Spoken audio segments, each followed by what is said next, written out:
सिंह।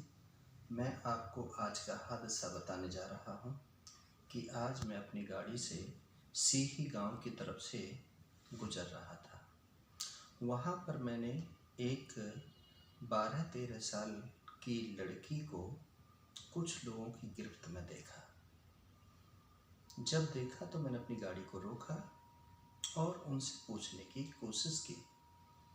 तो उस बच्ची ने बताया कि मैंने इस दुकान से आटा, दाल, चावल, चीनी 1 महीने पहले लिया था।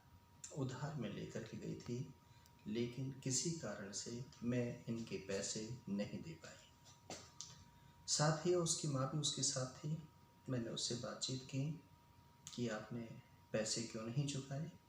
उन्होंने कहा कि मेरे पास कोई काम करने वाला नहीं है। जो इसका पिता था वो बिहार चला गया है और ये ही बच्ची मेरी बड़ी है। इससे छोटे छोटे 2 बच्चे और हैं। उसके बाद में वहाँ पर जिन्होंने पकड़ रखा था वो एक कपड़े की दुकान वाला भी था। उससे पूछा गया कि आपने इसको क्या दिया था। वो कहने लगे कि 1 महीने पहले ये एक टी-शर्ट और एक पजामा लेकर के गई थी, लेकिन उसके पैसे इसने नहीं दिए। जो इसने एड्रेस बताया था उस एड्रेस पर ये मुझे मिली नहीं। आज जब इस रास्ते से माँ बेटी गुजर रही थीं तो मैंने इसको रोक लिया और उन दोनों दुकानदारों ने उसके दोनों तरफ से कान पकड़ रखे थे, मुक्के मार रहे थे और उसकी माँ और रो रही थी। एक ही बात कह रहे थे कि अब हम पैसे तुझसे पटा लेंगे।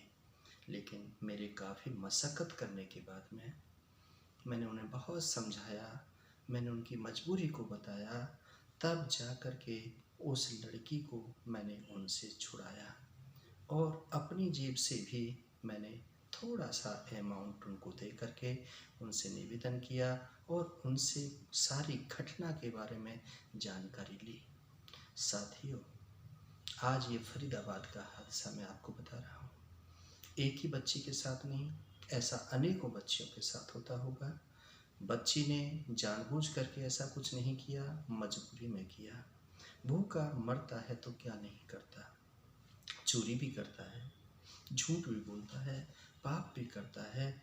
उसका जब कोई कमाने वाला नहीं होता है तो वह दूसरे के हाथों में बिक जाता है।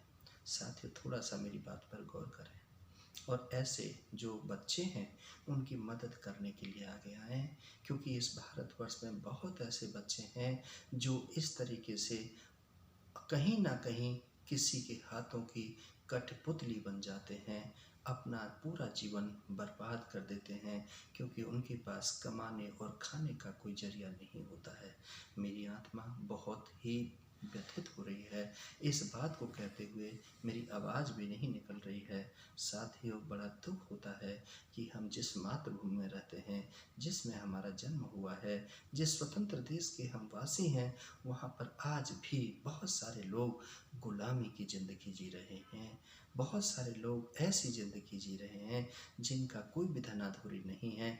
कोई बचपन में जिसके माता पिता मर जाते हैं, कोई ट्रेन एक्सीडेंट में मर जाता है, कोई बाढ़ और भूकंप में मर जाते हैं, किसी के पिता छोड़ के चले जाते हैं, किसी की माता उन बच्चों को किसी के हवाले करके चली जाती है। साथ ही उन पर रहम करो, उन पर दया करो। देने से पहले जान लो, पहचान लो, पूछ लो, लेकिन उनके साथ ऐसा अत्याचार मत करो।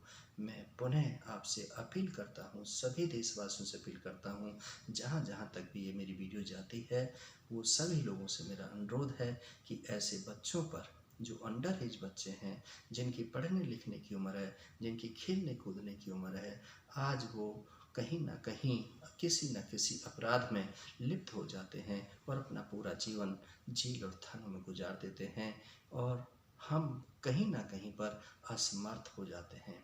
हम सभी समर्थ लोग हैं, हमें ऐसे बच्चों की मदद के लिए आगे आना चाहिए और अपने जीवन को सार्थक बनाना चाहिए। इन सब बातों के साथ बहुत बहुत शुक्रिया, बहुत बहुत आभार।